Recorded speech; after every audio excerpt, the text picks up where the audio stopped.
Angular velocity,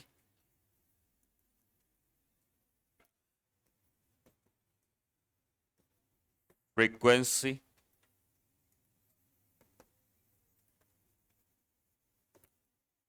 angular momentum, इनका पता करिए।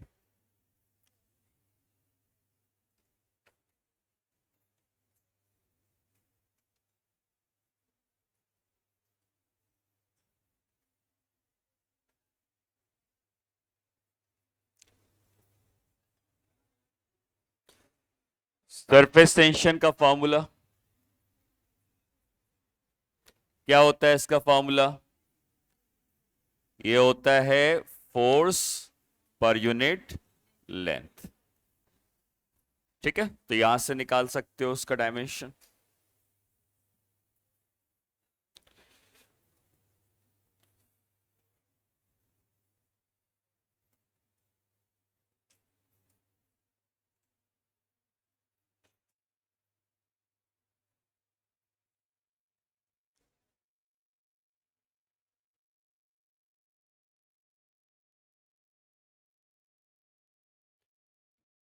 तो फोर्स का डायमेंशन हमने निकाला था mlt -2 divided by length.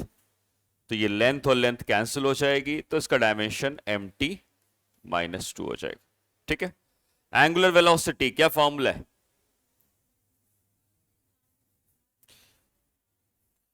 Angular velocity को ओमेगा से रिप्रेजेंट करते हैं, जो होता है स्पीड डिवाइडेड बाई रेडियस। ठीक है, तो स्पीड पता है, रेडियस पता है, तो हम वहां से ओमेगा का डायमेंशन निकालेंगे।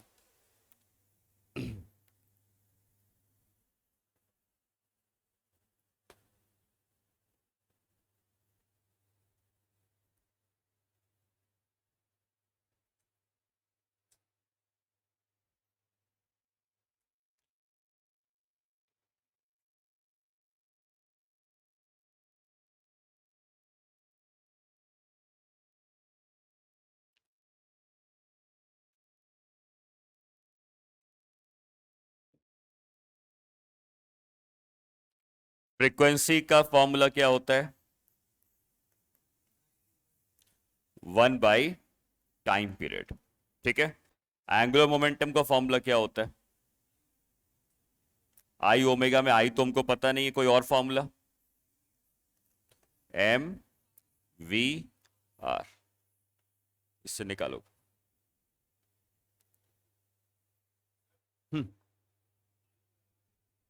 हाँ, mr² कर सकते हो, उससे भी आ जाएगा।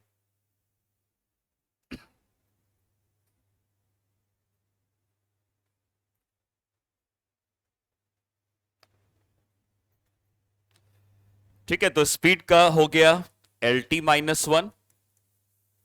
रेडियस का मतलब लेंथ होगा, ऑब्वियसली लेंथ लेंथ कैंसिल हो जाएगी, t⁻⁻1। ये तो हमें दिख ही रहा है कि ये t⁻⁻1 है। ये मास हो गया, वेलोसिटी का हो जाएगा lt-1, और रेडियस हो जाएगा लेंथ। तो ये सब मल्टीप्लाई होके एक ब्रैकेट में लिख देंगे, तो ml² t-1। ठीक है, डायमेंशन हो गया।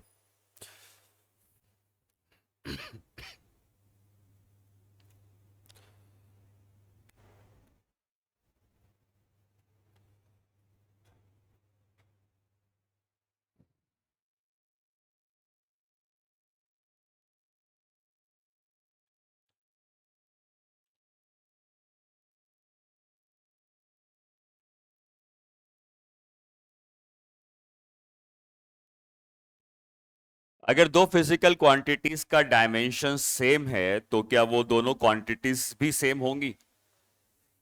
नहीं। तो देख सकते हो एंगुलर वेलोसिटी और फ्रीक्वेंसी दोनों का डायमेंशन तो सेम आ रहा है, बट ये अलग अलग तरीके की फिजिकल क्वांटिटीज हैं। तो डायमेंशन सेम होने का मतलब ये नहीं होता है कि वो फिजिकल क्वांटिटी भी सेम होगी, वो अलग अलग भी हो सकती है। ठीक, कर लिया नोट इसको। नेक्स्ट लेवल पे आते हैं, और अब तुम्हें निकालना है gravitational constant ji.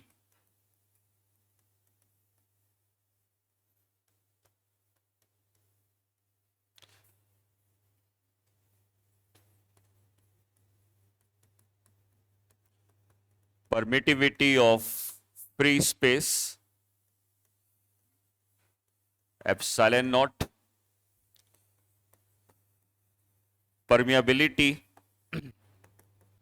of free space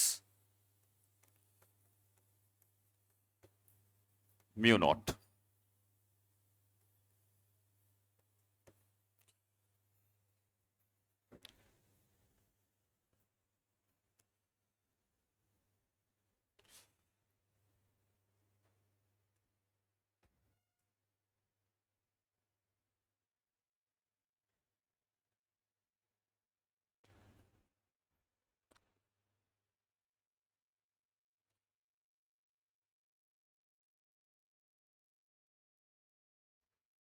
gravitational constant का कैसे निकालोगे? न्यूटन्स लॉ ऑफ ग्रेविटेशन, जिसमें हम पढ़ते हैं F is equal to G m1 m2 by, इसकी मदद से G का डायमेंशन निकालोगे। ठीक है,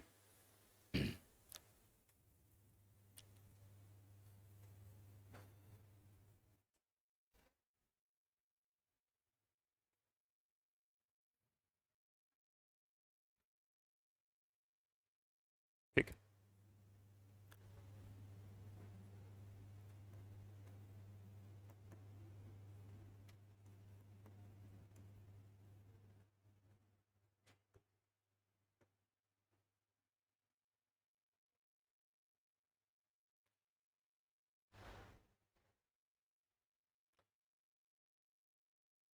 मैं डायरेक्टली लिख रहा हूं आंसर, तो m की पावर -1 हो जाएगा, l की पावर 3 हो जाएगा, -2 हो जाएगा। ठीक है, वैल्यूज पुट करनी है और आंसर आ जाएगा। परमिटिविटी ऑफ फ्री स्पेस ये कैसे आएगा? कूलम्स लॉ से निकाल सकते हो, हाँ उसके बाद तुम उसको यूज कर सकते हो। तो यहां पे कूलम्स लॉ हम लोग यूज करते हैं, force is equal to 1/4 pi epsilon not Q1 Q2/r²। इसकी मदद से तुम एप्सिलॉन नॉट को फाइंड आउट कर सकते हो।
चार्ज का डायमेंशन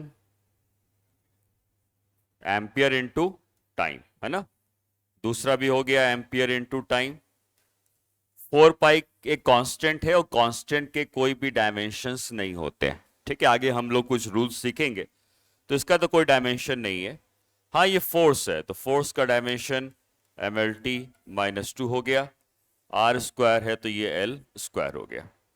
तो एप्सिलॉन नॉट का डायमेंशन हमको मिल जाता है, m से स्टार्ट करेंगे तो m की पावर -1 हो जाएगा, l की पावर -3, क्योंकि ये दोनों l मल्टीप्लाई हो जाएंगे, t की पावर 4 और a की पावर 2। ठीक है, ये एप्सिलॉन नॉट का डायमेंशन हो गया।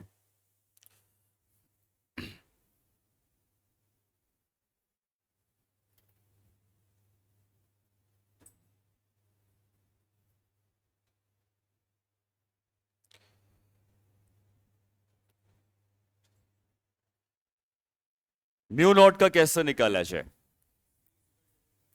हाँ, तो ये फॉर्मूला याद रखना, जो स्पीड ऑफ लाइट होती है ये 1/√ओवर म्यू नॉट एप्सिलॉन नॉट होती है। ये स्पीड ऑफ लाइट का फॉर्मूला याद रखना। तो तुम्हें अगर एप्सिलॉन नॉट पता होगा तो म्यू नॉट निकल जाएगा, म्यू नॉट पता होगा तो एप्सिलॉन नॉट निकल जाएगा।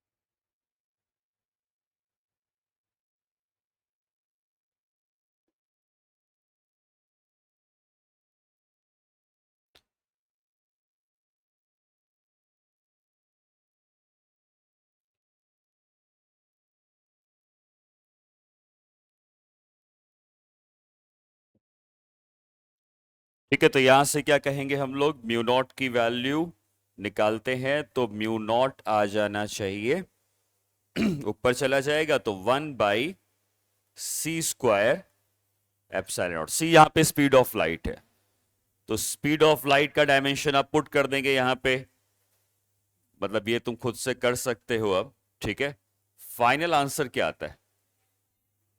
m⁻⁻1 -2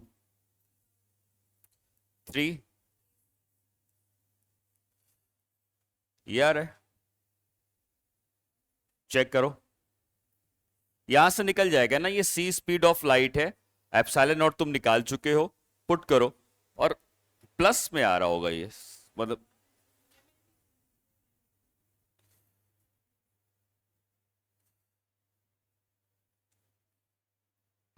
देखो कितना आता है।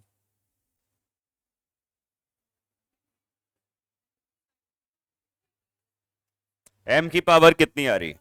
1, l की पावर 1, t की पावर -2, a की पावर -2, क्योंकि नीचे है ना तो ऊपर जाएगा तो ऑब्वियसली इसका उल्टा हो जाना चाहिए कुछ ना कुछ। ठीक है, तो इस तरीके से हमने डायमेंशन निकाल सकते हैं। सिंपल है, देखो जब तक तुम एग्जाम देने जाओगे तब तक तुम सारे फॉर्मूले सीख चुके होगे। तो कोई भी ऐसी क्वांटिटी जिसका डायमेंशन निकालने को कहेगा तो क्या चाहिए, हमें फॉर्मूला पता होना चाहिए। अगर फॉर्मूला पता है तो डायमेंशन निकालना आसान हो जाता है। ठीक है, तो फॉर्मूले को याद करोगे ही, उसको याद करना ही पड़ेगा, तो डायमेंशन भी हम लोग निकालना सीख जाएंगे। ठीक है, कर लिया नोट सबने? चलो एक दो और निकाल लेते हैं, जैसे रेजिस्टेंस निकाल लो।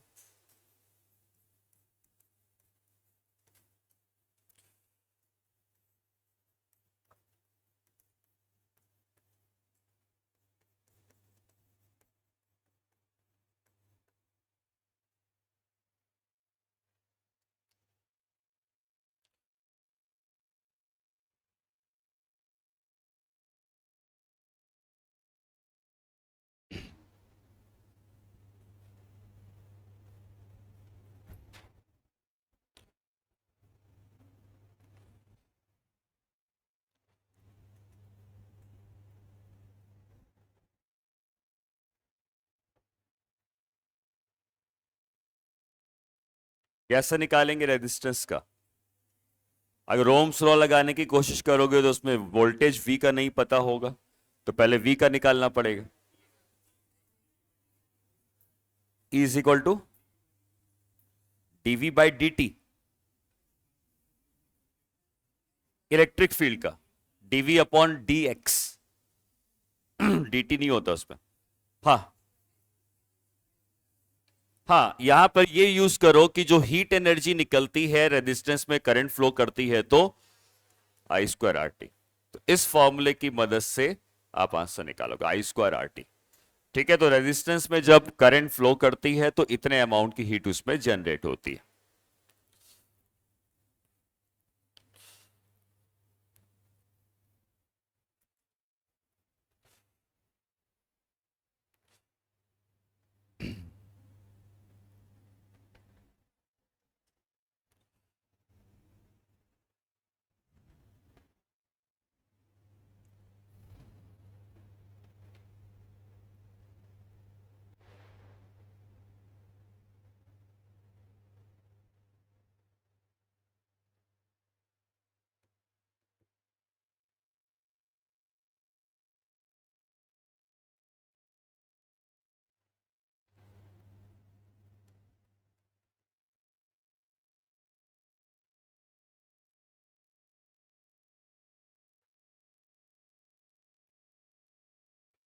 ठीक है, इसको सिंप्लीफाई करोगे आ जाएगा। और याद नहीं करना है इन सबको, याद करने बैठोगे तो इतनी सारी फिजिकल क्वांटिटी के डायमेंशंस याद नहीं कर सकते हो, भूल ही जाओगे। ठीक है, तरीका बस याद रखना है कि हम निकालते कैसे, राइट। कैपेसिटेंस कैसे निकालेंगे? कैपेसिटेंस के लिए ये याद रखो कि जो टाइम कांस्टेंट होता है वो आरसी होता है। ठीक है, जब हम पढ़ेंगे charging and discharging of capacitor, तो वहां पे एक टाइम कांस्टेंट आता है। तो जो टाइम कांस्टेंट आता है, हालांकि उसको टाउ से रिप्रेजेंट करते हैं वहां पे, बट याद रखो टाइम और आरसी ये दोनों एक दूसरे के बराबर है। तो T is equal to RC से आप सी निकालोगे, तो वी पता होना चाहिए। तो फिर वी पता करोगे, फिर वहां से पता करोगे, तो तरीके मैंने कहा ना बहुत सारे हो सकते हैं, बट आपको छोटा तरीका समझना है। ये दोनों एक ही तरीके से निकल जाएंगे। T is equal to L by R से आप यहां से एल निकालोगे, और T is equal to R C से आप सी निकालोगे। आर तुम निकाल चुके हो।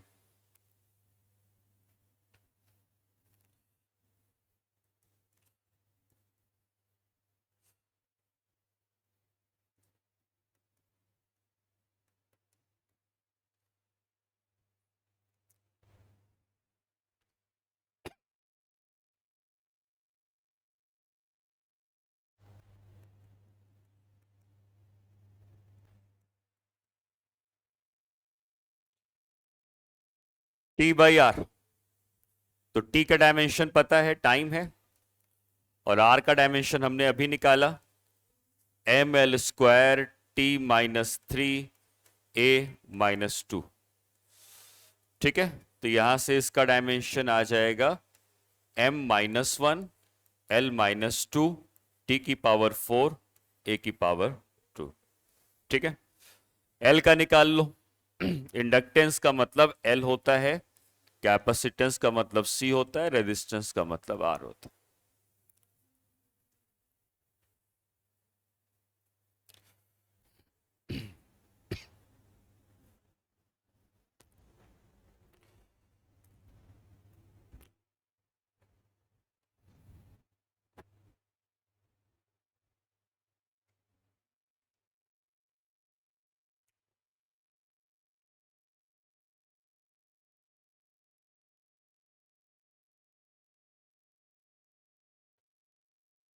तो L को निकालने के लिए टाइम और रेजिस्टेंस मल्टीप्लाई हो जाएंगे, मतलब रेजिस्टेंस में हमें टाइम मल्टीप्लाई करना है बस।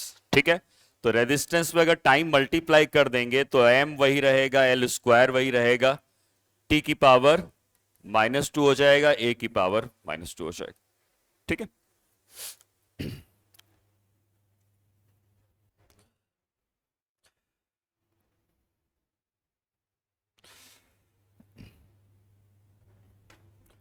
ठीक है, तो अब हम लोग ऐसे डायमेंशंस निकालने आए तो बहुत सारी फिजिकल क्वांटिटीज हैं, तो अब वो सब तो हम नहीं कर सकते, बट ये तरीका तुम्हें समझ में आना चाहिए।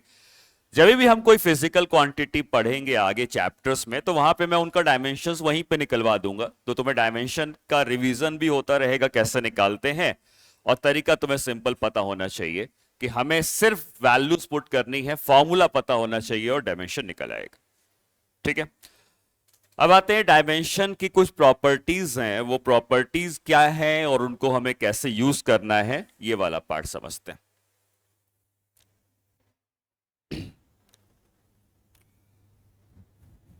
कर लिया नोट सबने? ठीक है,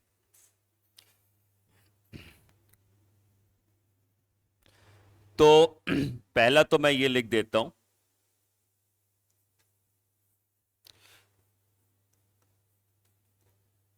ऑल कांस्टेंट्स आर डायमेंशनलेस। मतलब कोई भी कांस्टेंट होगा उसका कोई डायमेंशन नहीं होगा। कांस्टेंट का मतलब नंबर्स 1 3 5 7, ये जो नंबर्स हैं कांस्टेंट्स हैं, ये डायमेंशनलेस हैं। बट ऐसा नहीं है कि ग्रेविटेशनल कांस्टेंट का डायमेंशन नहीं है, वो अलग कांस्टेंट है। लेकिन जो नॉर्मल कांस्टेंट होते हैं, जो फिक्स होते हैं, मैथमेटिकल कांस्टेंट होते हैं, फिजिकल कांस्टेंट नहीं, ग्रेविटेशनल कांस्टेंट हो गया या और कोई कांस्टेंट, स्टीफन कांस्टेंट हो गया, उनसे ये बात डायमेंशन है। लेकिन जैसे पाई हो गया, ठीक है, एग्जाम्पल में लिख सकते हैं पाई हो गया, 3 हो गया, 0 हो गया, -2 हो गया। ये सारे जो नंबर्स हैं इनके पास कोई डायमेंशन नहीं होगा। डायमेंशनलेस का क्या मतलब हुआ? डायमेंशनलेस का मतलब हुआ कि उसके पास मास की पावर 0 है, एल की पावर 0, टी की पावर 0, ए की पावर 0, मतलब सबकी पावर 0 है। इतना ही लिखते हैं। ये आप सिंपली कह सकते हैं इसकी वैल्यू 1 है, क्योंकि किसी की पावर 0 करोगे तो 1 ही आएगा। तो डायमेंशनलेस क्वांटिटी का डायमेंशन पूछा जाएगा तो हम डायमेंशनलेस कहेंगे, बट कई न्यूमेरिकल प्रॉब्लम्स में देखना मैं इसको 1 के बराबर कर दूंगा। ठीक है। सेकेंड प्रॉपर्टी,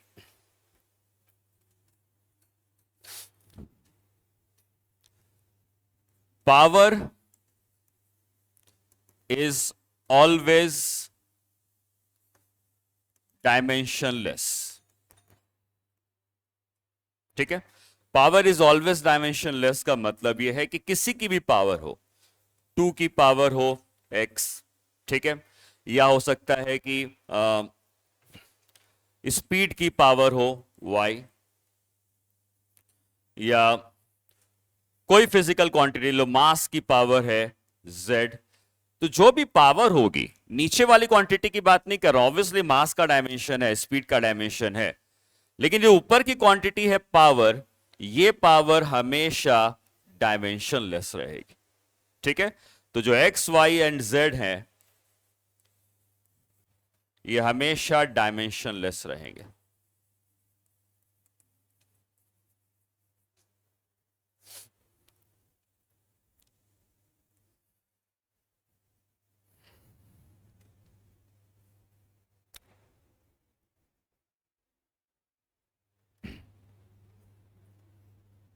ठीक है, तो मैं बात कर रहा हूं उसकी पूरी पावर डायमेंशनलेस रहेगी। जैसे एक और एग्जांपल समझो, मैंने लिखा है, कोई भी चीज लिख सकता हूं, लेट्स से मैंने लिखा कि फोर्स इज इक्वल टू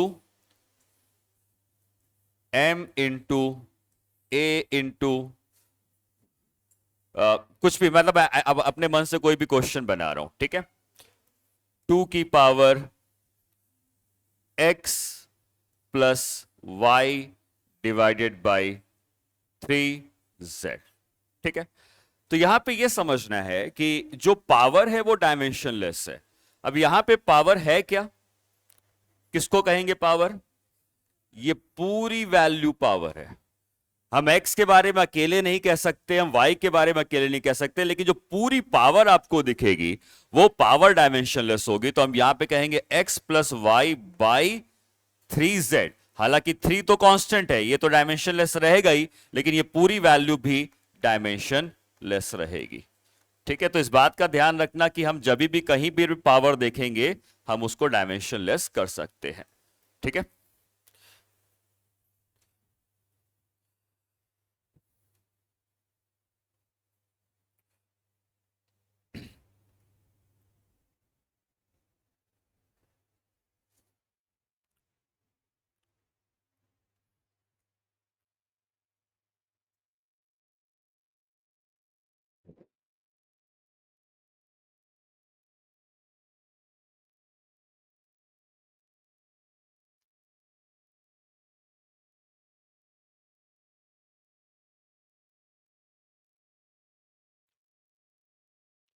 किया note?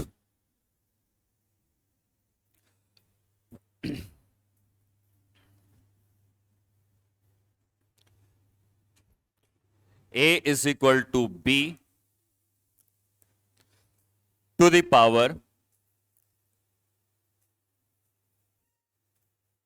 T into x. T यहां बता दिया है टाइम है, और पूछ रहा है कि T इंटू एक्स ना लेके कुछ भी ले सकते हो, वैसे मैं अल्फा ले लेता हूं। ठीक है, तो T टाइम है, पूछता है कि अल्फा का डायमेंशन बताओ।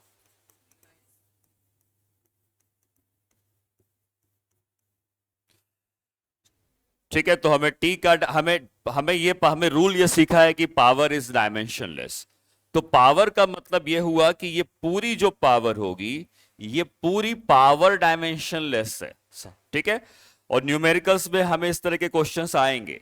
तो हमें यह पता है कि जो टी और अल्फा का प्रोडक्ट है ये डायमेंशनलेस है, मतलब इसका जो डायमेंशन तुम निकालोगे ये डायमेंशनलेस है, मतलब ये 1 आएगा।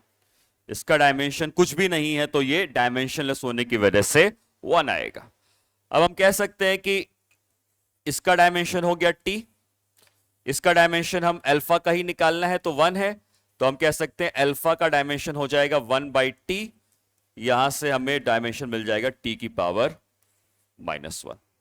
ठीक है, या सिंपल इस बात को याद रखोगे कि अगर दो लोगों का प्रोडक्ट है और इसकी वैल्यू को होना है 1, इसके डायमेंशन को होना है 1। अब ये वैल्यू 1 होने के लिए क्या करना पड़ेगा? अगर ये t है तो अल्फा को क्या 1/t होना पड़ेगा भाई। अगर ये t है और ये 1/t हो जाए तभी तो उनका प्रोडक्ट 1 के बराबर आएगा। तो अल्फा को अपने आप को 1/t करना है, तो देखो अल्फा ने अपने आप को 1/t किया और वहां से हमें अल्फा का डायमेंशन मिलता है। ठीक है, तो पूरी पावर डायमेंशनलेस है, लेकिन पावर्स में जो वैल्यूज हैं अलग अलग x y z जो भी हैं उनके डायमेंशंस हो सकते हैं। ठीक है, पावर के पास डायमेंशन नहीं होगा।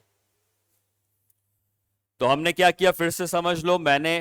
आप डायरेक्टली भी कह सकते हो कि अगर ये टाइम है तो ये 1/टाइम होना चाहिए। अदरवाइज आप ऐसे कर सकते हो कि इनके प्रोडक्ट के पास कोई भी डायमेंशन नहीं है तो it should be equal to 1। T का डायमेंशन अलग लिखा, अल्फा का अलग लिखा, इज इक्वल टू 1। अल्फा का डायमेंशन 1/t के बराबर हमने निकाल लिया। ठीक है, t is equal to c की power m divided by beta. Beta का डायमेंशन क्या होगा? m मास है यहां पे।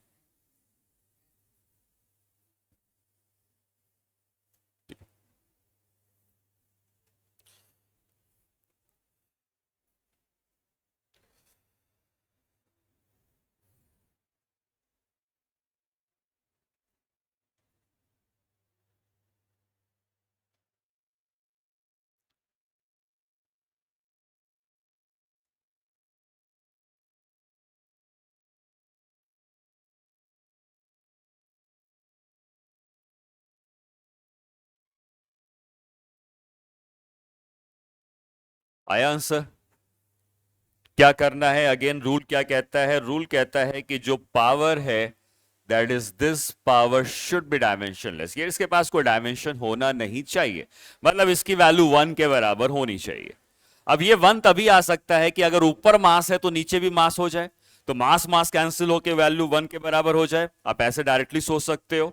अदरवाइज आप ये कहोगे कि हमें अगर पावर के बारे में पता है तो ये पावर जो लिखी है m/बीटा, इसके पास कोई भी डायमेंशन नहीं होगा, तो डायमेंशनलेस को हम 1 के बराबर कर देते हैं। तो आप कह सकते हैं कि जो डायमेंशन मास का होगा वही डायमेंशन बीटा का होगा। क्रॉस मल्टीप्लाई करके हमने बीटा का डायमेंशन निकाला, that should be equal to dimension of mass. ठीक है, रूल समझ में आ रहा है? पावर के पास डायमेंशन नहीं होना चाहिए।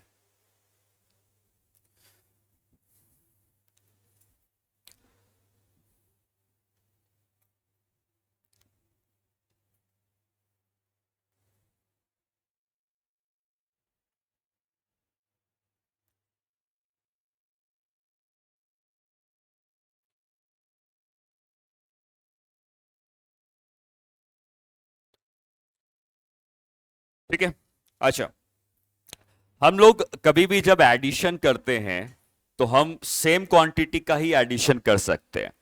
मतलब हम फोर्स में फोर्स को जोड़ सकते हैं, मास में मास को जोड़ सकते हैं, लेकिन ऐसा नहीं कर सकते कि हम फोर्स और मास को आपस में ऐड कर दे। पॉसिबल नहीं है। अगर कहा जाए कि 10 न्यूटन के फोर्स में 10 केजी का मास जोड़ दो, दैट इज नॉट पॉसिबल। वो अलग अलग तरीके की फिजिकल क्वांटिटीज हैं। तो एडिशन होता है या सब्ट्रैक्शन होता है तो वो तभी हो सकता है जब फिजिकल क्वांटिटी सेम नेचर की हो। तो फोर्स में फोर्स ही ऐड होगा या फोर्स में फोर्स ही सब्ट्रैक्ट होगा, मास में मास ऐड होगा या सब्ट्रैक्ट होगा, चार्ज में चार्ज ऐड होगा या सब्ट्रैक्ट होगा। तो एडिशन एंड सब्ट्रैक्शन हमेशा सेम फिजिकल क्वांटिटी के बीच में हो सकता है, लेकिन मल्टीप्लीकेशन के लिए ऐसा नहीं है। तो आपको पता है momentum is equal to mass into velocity, तो मास अलग है वेलोसिटी अलग है, मल्टीप्लाई हो गए। Velocity is equal to distance by time, अलग अलग है क्वांटिटी लेकिन डिवाइड हो गए, तो डिवीजन अलाउड है। मल्टीप्लीकेशन अलाउड है, लेकिन एडिशन और सब्ट्रैक्शन सिर्फ सेम फिजिकल क्वांटिटी के बीच में होना चाहिए। ठीक है, तो नेक्स्ट पॉइंट हम लिख सकते हैं,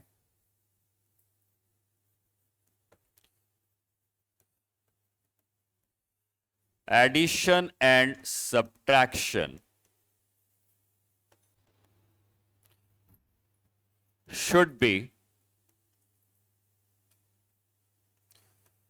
between same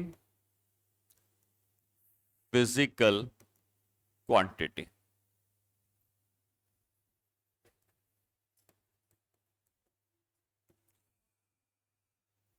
ठीक है, इसका मतलब क्या है और उसको यूज कैसे करना है। जैसे मान लो मैंने लिखा कि A is equal to B plus mass. ठीक है, तो क्योंकि डिवाइडेड बाय T, ऐसा कुछ भी लिखा, तो यहां पे तुम्हें सबसे पहले देखना है कि कहीं क्या एडिशन हमको दिख रहा है या सब्ट्रैक्शन दिख रहा है। बिल्कुल, न्यूमरेटर में हमको एडिशन दिख रहा है, और जहां पर भी एडिशन दिख रहा है वो तभी हो सकता है जब दोनों फिजिकल क्वांटिटी सेम हो, मतलब B और M का डायमेंशन सेम होना चाहिए। तो क्या यह कहा जा सकता है कि जो B का डायमेंशन है वो मास के बराबर, तभी ऐसा हो सकता है। अदरवाइज हम एडिशन नहीं कर सकते हैं अलग अलग फिजिकल क्वांटिटी का, डिवीजन कर सकते हैं, मल्टीप्लीकेशन कर सकते हैं, लेकिन एडिशन और सब्ट्रैक्शन हमेशा सेम फिजिकल क्वांटिटी के बीच में होगा। ठीक है, दूसरा एग्जाम्पल ले सकते हैं, मान लो ऐसा लिखा है A is equal to B की power T square plus alpha divided by beta. अब यहां पे दो रूल आ गए हैं, पावर का डायमेंशन नहीं होगा, मतलब ये पूरी पावर का डायमेंशन नहीं होगा, और एडिशन और सब्ट्रैक्शन हमेशा सेम फिजिकल क्वांटिटी के बीच में होता है। तो आपसे पूछ रहा है, इस मान लो इस क्वेश्चन को ही करते हैं, find dimensions of alpha and beta.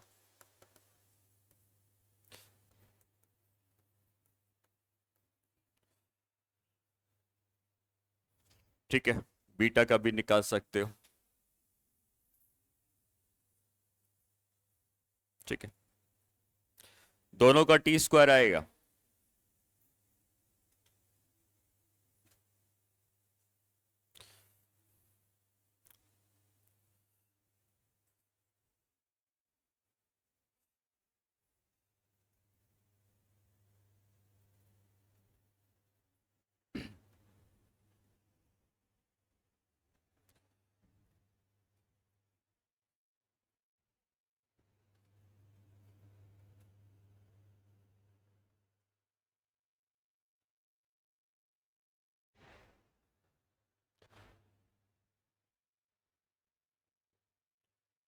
ठीक है, चलो देखते हैं।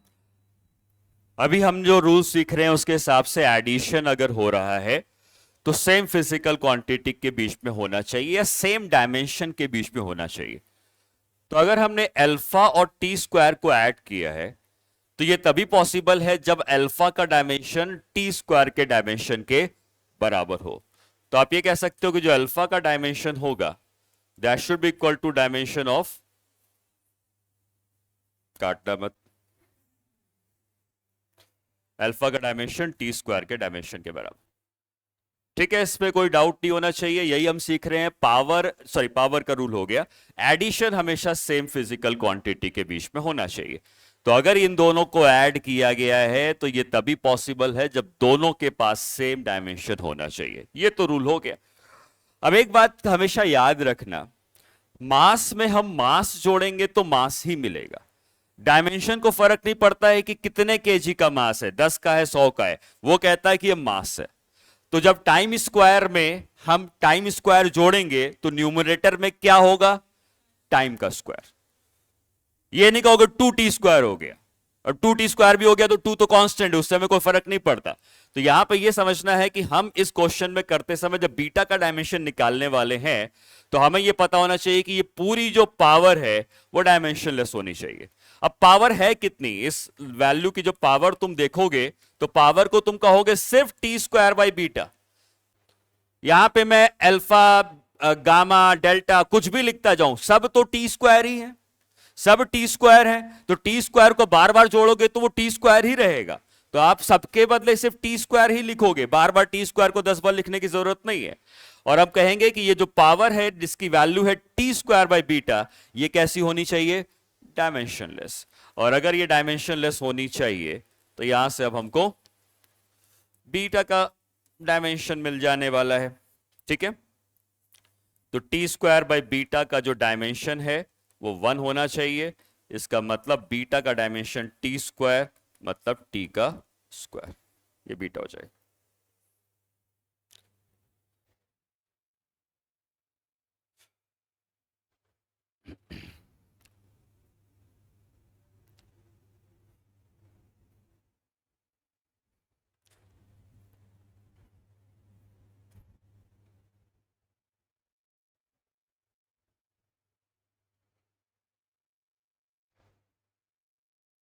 ठीक है,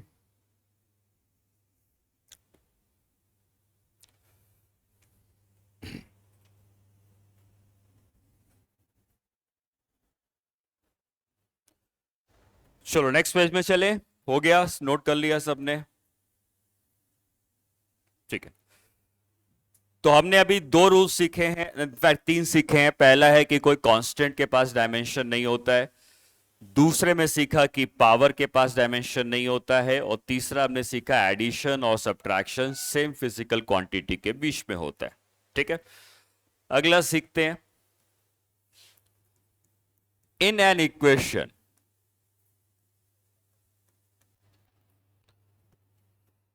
all the terms should have same dimension।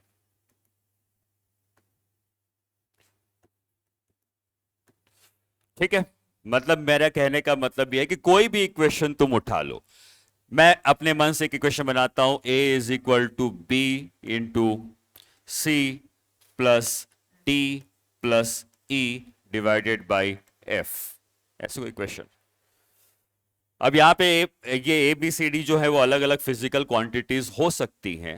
ठीक है, बट एक बात समझो जरा, अगर मैं इन सब को लेफ्ट में ले जाऊं, अगर मैं इन सब को लेफ्ट लेफ्ट लेफ्ट में ले जाऊं, तो क्या ए, ये जब लेफ्ट में आएगा तो क्या ए माइनस बी सी हो जाएगा, और वो आएगा तो वो भी माइनस हो जाएगा। ठीक, तो क्या ये सारे टर्म एक दूसरे से एडिशन और सब्ट्रैक्शन से जुड़ जाएंगे?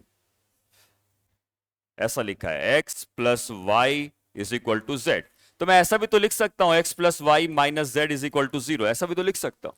अब यहां पे सारे टर्म में के बीच में या तो एडिशन है या सब्ट्रैक्शन है, और एडिशन और सब्ट्रैक्शन तभी अलाउड होता है जब वो सारी फिजिकल क्वांटिटी सेम होती हैं। इसका मतलब इसमें जितने टर्म्स आपको दिख रहे हैं वो सब सेम फिजिकल क्वांटिटी के होने चाहिए। कहने का मतलब जो डायमेंशन ए का है वही डायमेंशन इस b इंटू सी के मिलने से जो नया बना होगा उसका आएगा, और वही dimension d d plus E divided by F का होगा। तो हर एक टर्म जो इसमें आपको दिख रहा है उन सब के डायमेंशन सेम होने चाहिए।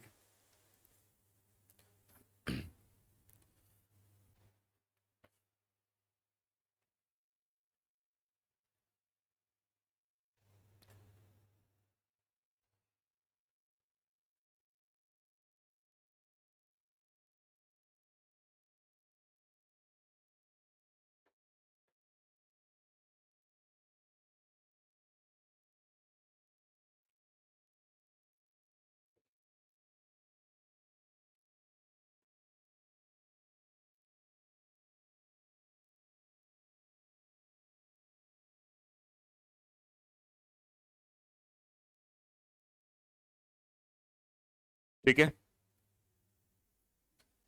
समझ में आ गया ये वाली बात? तो हर एक टर्म का डायमेंशन सेम होगा। जैसे तुम लोग काइनेमेटिक्स में पढ़ते हो distance travelled in nth second. ठीक है, चलो उसमें बाद में आते हैं। जैसे फॉर एग्जांपल मान लो मैं ये एग्जांपल लेता हूं, s is equal to U T plus half A T square. अगर ये इक्वेशन है तो इसमें हर एक टर्म का डायमेंशन सेम होना चाहिए।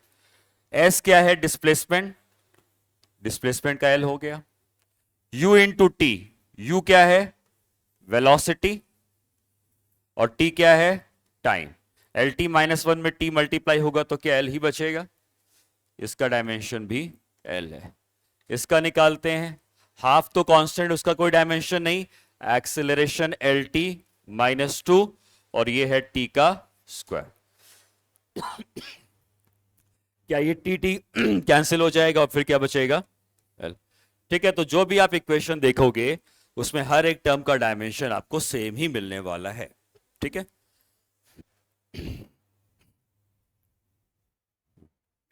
और कई क्वेश्चंस होते हैं, हालांकि अब वो क्वेश्चन ऐसे आते नहीं है, क्योंकि हम लोग क्या कर सकते हैं, ऑप्शन में देख सकते हैं कि किसका डायमेंशन मैच कर रहा है। ठीक है, मेरे से क्वेश्चन आया फाइंड द वेलोसिटी, और वेलोसिटी को निकालने के लिए तुमको कुछ फिजिकल क्वांटिटीज के साथ कोई आंसर दिया हुआ है।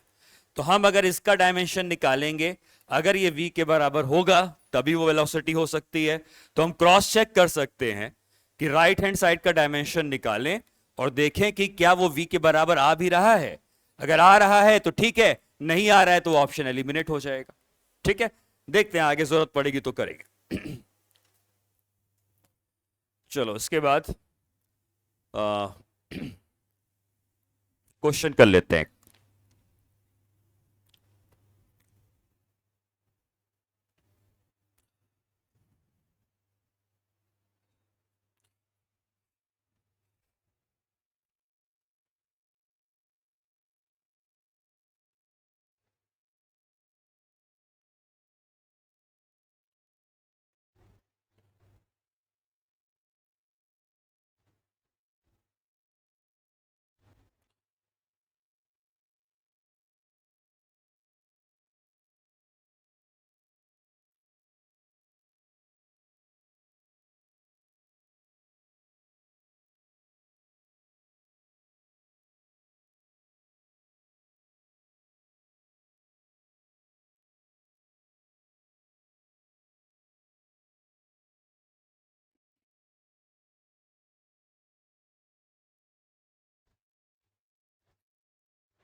ठीक है, आपको डायमेंशंस निकालने हैं ए बी और सी के।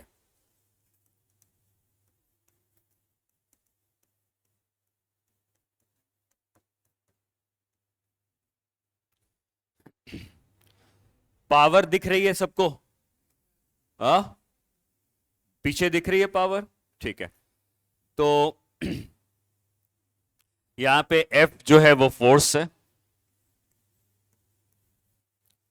M है मास।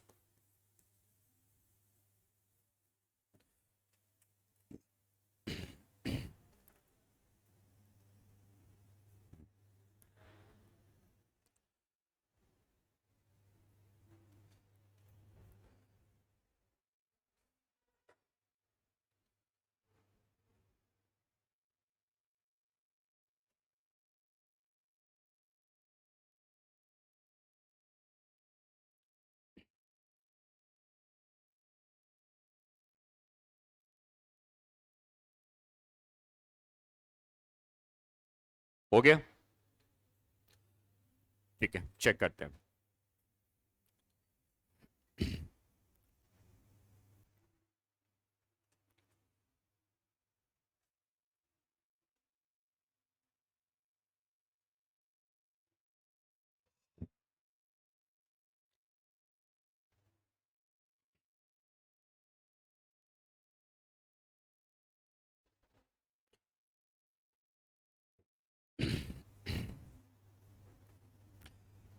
तो इसमें हमें सबसे पहले क्या देखना होगा? सबसे पहले आप एडिशन या सब्ट्रैक्शन को खोजोगे। ठीक है, एडिशन और सब्ट्रैक्शन हमको यहां तो कहीं नहीं दिख रहा है, लेकिन पावर में तो दिख रहा है। तो एडिशन सब्ट्रैक्शन में हमको यह दिखता है कि मास के संग सी को ऐड किया गया है। तो मास के संग अगर सी को ऐड किया गया है तो इन दोनों का एडिशन तभी पॉसिबल है जब सेम डायमेंशन के होंगे। तो यहां से कहा जा सकता है कि जो सी का डायमेंशन है वो मास के बराबर। ये क्लियर होना चाहिए। एडिशन हमको दिखा, हमने कहा कि एडिशन सेम क्वांटिटी के बीच में ही कर सकते हो। फिर हमने ये रूल भी पढ़ा है कि पावर जो है वो डायमेंशनलेस होनी चाहिए। तो अब ये पावर जो है, अच्छा नीचे मास के संग सी को जोड़ा गया है। सी भी मास है, एम भी मास है, मास में मास जोड़ेंगे तो मास ही आएगा। तो अब मैं कह सकता हूं कि जो इसकी पावर है, हालांकि तुम आंसर डायरेक्टली लिख सकते हो, लेकिन मैं ठीक है समझाने के लिए क्या बताता हूं, जो पावर है वो बी डिवाइडेड बाई मास। सी को हटा दो क्योंकि मास में मास ही जुड़ने वाला है, तो अल्टीमेटली मास ही मिलने वाला है। तो पावर जो है बी बाई एम है, और ये बी बाई एम का डायमेंशनलेस होने के लिए इसको 1 होना पड़ेगा। इसका मतलब बी का डायमेंशन भी किसके बराबर है? एम के बराबर। तो ए का, सी का डायमेंशन भी एम आया है, बी का डायमेंशन भी एम आया है, ए बच जाता है। अब ए कैसे निकालेंगे? ये जो पाई है ये तो कांस्टेंट है, तो कांस्टेंट वो तो डायमेंशनलेस हो गया, मतलब इसका डायमेंशन कुछ भी नहीं है। ये जो क्वांटिटी दिख रही है ये क्वांटिटी डायमेंशनलेस है, ये पूरी क्वांटिटी डायमेंशनलेस है। क्यों डायमेंशनलेस है? क्या कारण है? क्योंकि पाई वहां पे कांस्टेंट है। तो पाई के कांस्टेंट होने के कारण पाई की पावर कितनी भी कर लो रहेगा तो पाई एक कांस्टेंट, तो उसका मतलब ये कांस्टेंट है तो डायमेंशनलेस है। और अगर ये डायमेंशनलेस है तो अब हमारे पास जो दो टर्म्स बच रहे हैं उसमें से एक टर्म है एफ का और दूसरा टर्म है ए बाई बी का। तो अब मैं यहां पे ये कह सकता हूं कि जो डायमेंशन एफ का होगा वही डायमेंशन ए बाई बी का होगा, क्योंकि पाई वाला पार्ट तो डायमेंशनलेस हो गया, वो तो हट गया। तो जो डायमेंशन एफ का होगा वही डायमेंशन ए बाई बी का होगा। बी का डायमेंशन हम निकाल चुके हैं, तो कह सकते हैं कि ए का डायमेंशन होना चाहिए फोर्स इंटू बी का। तो फोर्स का लिख दो एम एल टी माइनस 2, और बी का लिख दो कितना है एम, तो आ जाएगा M square L T minus 2। ठीक है, तो जो रूल्स हम सीख रहे हैं उसी के ऊपर हम क्वेश्चंस भी कर रहे हैं। तो हमने ये सीखा है कि एडिशन सब्ट्रैक्शन जो होगा वो सेम फिजिकल क्वांटिटीज के बीच में होगा, पावर जो होगी वो डायमेंशनलेस होगी, और हर एक टर्म का डायमेंशन एक दूसरे के बराबर होगा। तो जो इतना डायमेंशन फोर्स का है वही डायमेंशन ए बाई बी का है।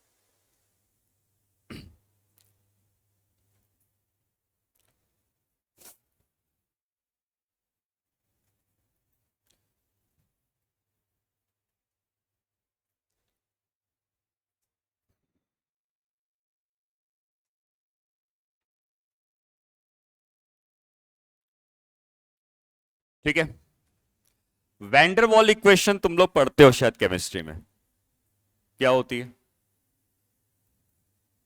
किसी को याद है? ऐसी होती है शायद P plus A by V square, V minus B is equal to NRT, शायद यही होती है ना?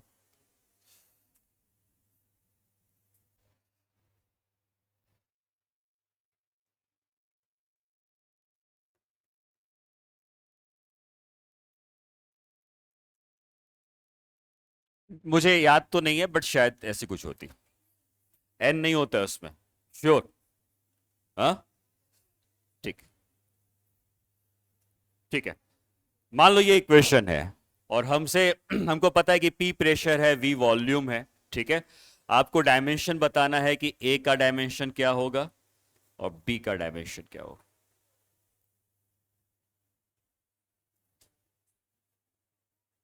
क्या होता है? एन होता है, उससे कोई फर्क नहीं पड़ेगा वैसे इस क्वेश्चन में, इसलिए मैंने ज्यादा उस पर ध्यान नहीं दिया। आपको ए और बी का डायमेंशन निकालना है।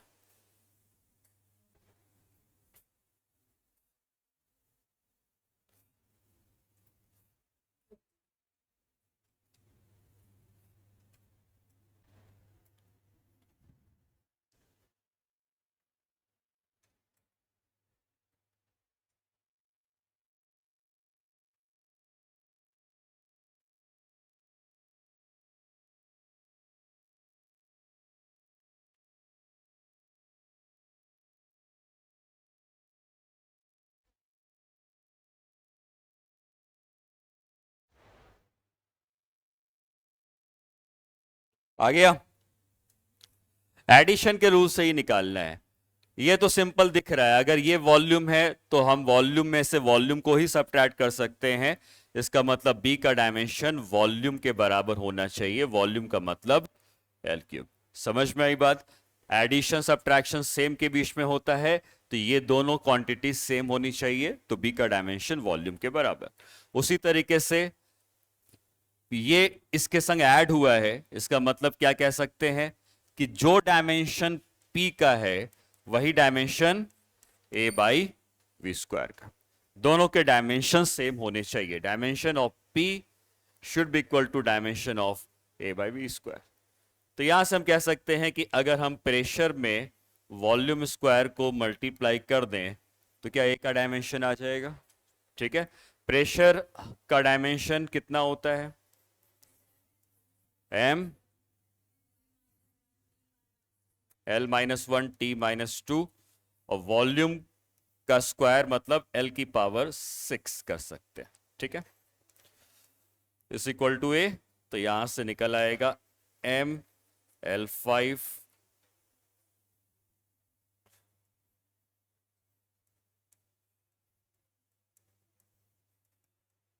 ठीक है।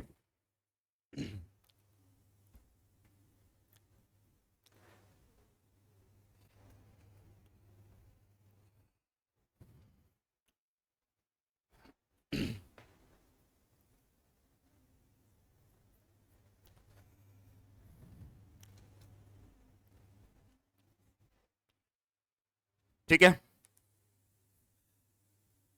तो यहां पर हम लोग ने एडिशन वाला रूल का यूज किया है। ठीक है, एडिशन वाले रूल या सब्ट्रैक्शन वाला रूल, P का डायमेंशन इसके बराबर, V का डायमेंशन B के बराबर। राइट हैंड साइड में क्या है हमें कोई फर्क नहीं पड़ता है। ठीक है, और नंबर ऑफ मोल्स मेरे ख्याल से होने चाहिए, अदरवाइज ये डायमेंशनली करेक्ट नहीं होगा। किसमें चेक कर लेंगे, क्योंकि मुझे इसलिए लग रहा है क्योंकि ये पूरा टर्म क्या है, ये पूरा टर्म क्या बता रहा है, प्रेशर। ये पूरा टर्म क्या बता रहा है, वॉल्यूम। हाँ, और अगर ये पीवी है तो यहां पे नंबर ऑफ मोल्स अगर नहीं आएंगे तो डायमेंशनली ये इक्वेशन क्या हो जाएगी, इनकरेक्ट हो जाएगी। एन का एन होना चाहिए डायमेंशनली होने के लिए, 1 मोल हो सकता है वो। ठीक है, देख लेंगे, कोई फर्क नहीं पड़ता, क्योंकि मैं केमिस्ट्री में नहीं जा रहा हूं, बट फिजिक्स के हिसाब से उसमें नंबर ऑफ मोल्स आने चाहिए, क्योंकि डायमेंशनली वो फिर इनकरेक्ट हो जाएगा। ठीक है, हाँ, यहां पे P plus M N A,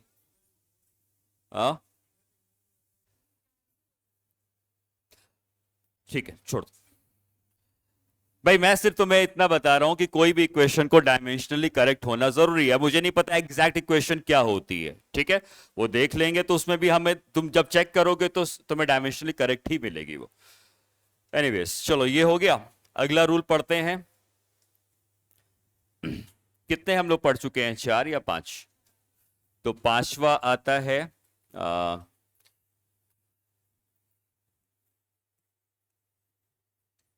angles are dimensionless.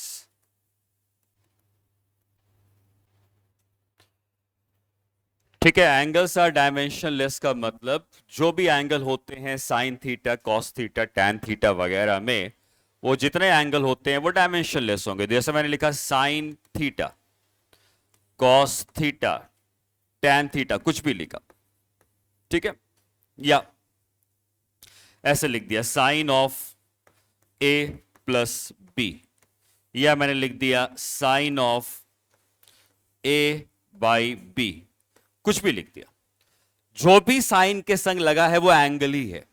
ठीक है, आप जब आगे पढ़ोगे तो वेव की इक्वेशन आएगी, एसएचएम आएगा, तो ऐसा लिखा है साइन ओमेगा टी माइनस के एक्स आता है वेव की इक्वेशन में।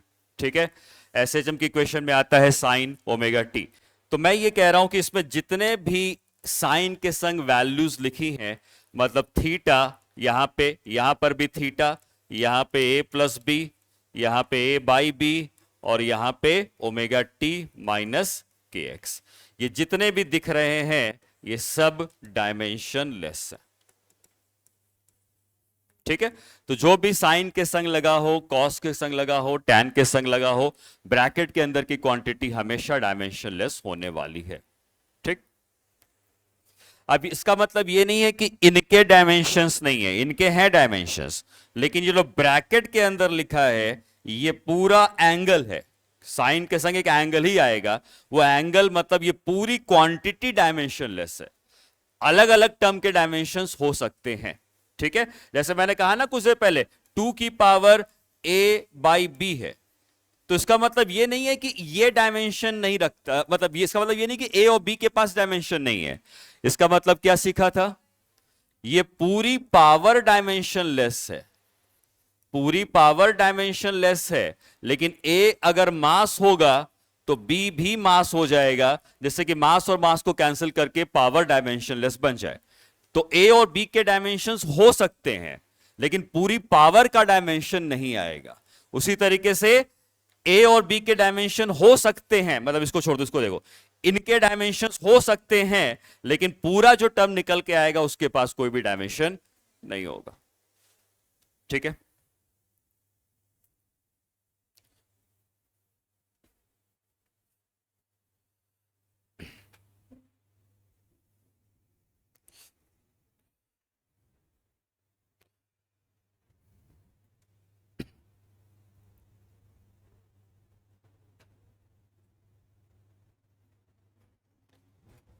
ठीक है, नोट किया,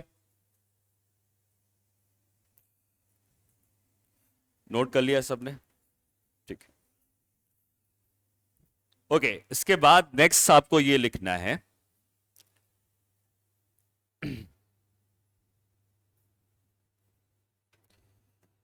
sign theta, cos theta, tan theta, जितने भी हैं, sec theta, cot theta, cosec theta, are dimensionless. ठीक है, क्या मतलब हुआ इसका, थीटा तो डायमेंशनलेस था ही, लेकिन जो साइन थीटा आएगा वो भी डायमेंशनलेस ही आएगा।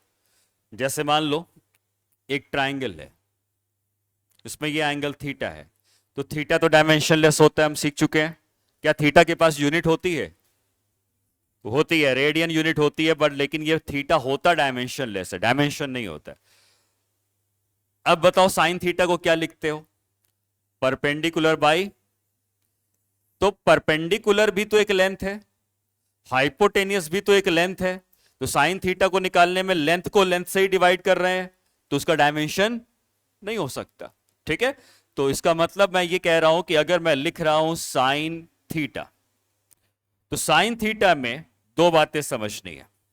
ये जो थीटा है ये क्या है, डायमेंशनलेस, ये हमने अभी कुछ देर पहले सीखा कि ये थीटा जो है वो डायमेंशनलेस है।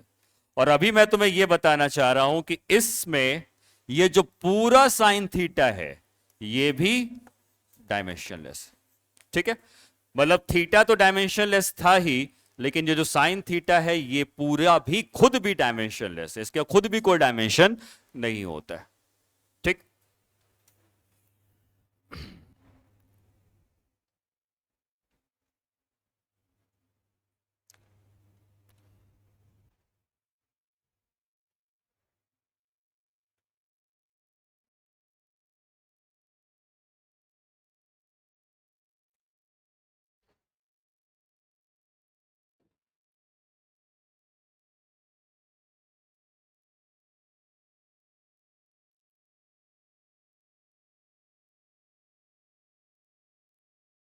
ठीक है,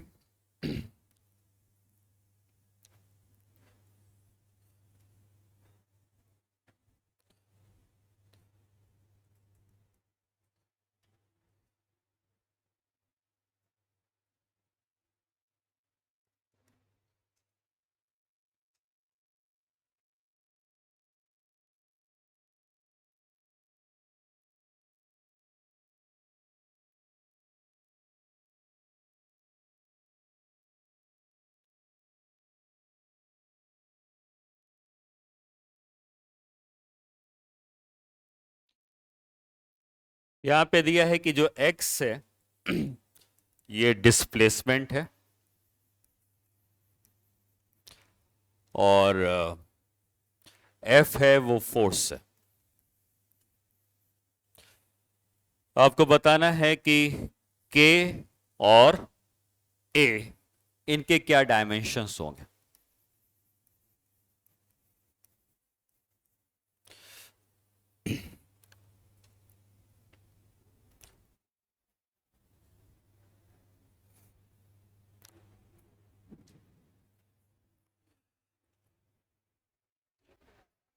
फोन क्यों निकाले हो?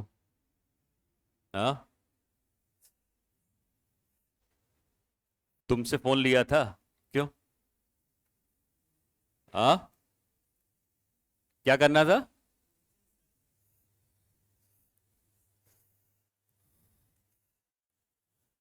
हाँ, आया किसी का आंसर?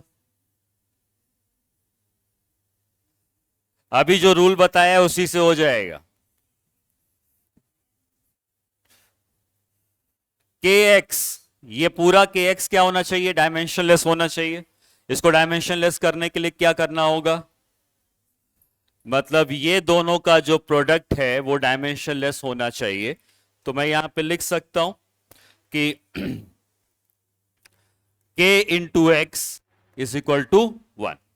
इसका जो डायमेंशन आएगा ये आ जाएगा 1 के बराबर, क्योंकि थीटा डायमेंशनलेस होता है। इसका मतलब k का डायमेंशन क्या 1 बाई एक्स के डायमेंशन के बराबर हो जाएगा, और x है डिस्प्लेसमेंट, तो कितना आंसर आएगा? l की पावर -1। ठीक है, क्लियर है बात? ओके, हमें k का डायमेंशन मिल गया। अब पूछता है a का डायमेंशन, मतलब a का पूछता है। ये पूरी जो क्वांटिटी है, ठीक है, ये जो पूरी क्वांटिटी है इसके पास कोई डायमेंशन नहीं है। इस पूरी क्वांटिटी के पास डायमेंशन नहीं है। इसका मतलब जो डायमेंशन फोर्स का होगा क्या वही डायमेंशन a बाई एक्स का भी होगा? तो हम लिख सकते हैं फोर्स का डायमेंशन जितना भी होगा उतना ही dimension a divided by X का भी होगा। a का डायमेंशन पूछा गया है तो हम लिख सकते हैं a का डायमेंशन हो जाना चाहिए फोर्स और x का मल्टीप्लीकेशन, और x और कुछ नहीं बल्कि लेंथ है। तो यहां से हम इसको मल्टीप्लाई कर देते हैं, फोर्स और लेंथ, और मल्टीप्लाई करते हैं तो m l square t minus 2 ये आ जाना चाहिए। ठीक है, समझ में आया तरीका? चलो ठीक है, तो आप कल आओ, ये सारे रूल एक बार फिर से पढ़ के हम लोग क्वेश्चंस भी करेंगे। एक आध रूल बचे हैं लेकिन मोस्टली सारे रूल हम लोग सीख चुके हैं। ठीक है, तो हम लोग कल की क्लास में कुछ क्वेश्चंस करेंगे और फिर क्वेश्चंस करने के बाद यूजेस ऑफ डायमेंशन पढ़ना स्टार्ट करेंगे। ठीक है।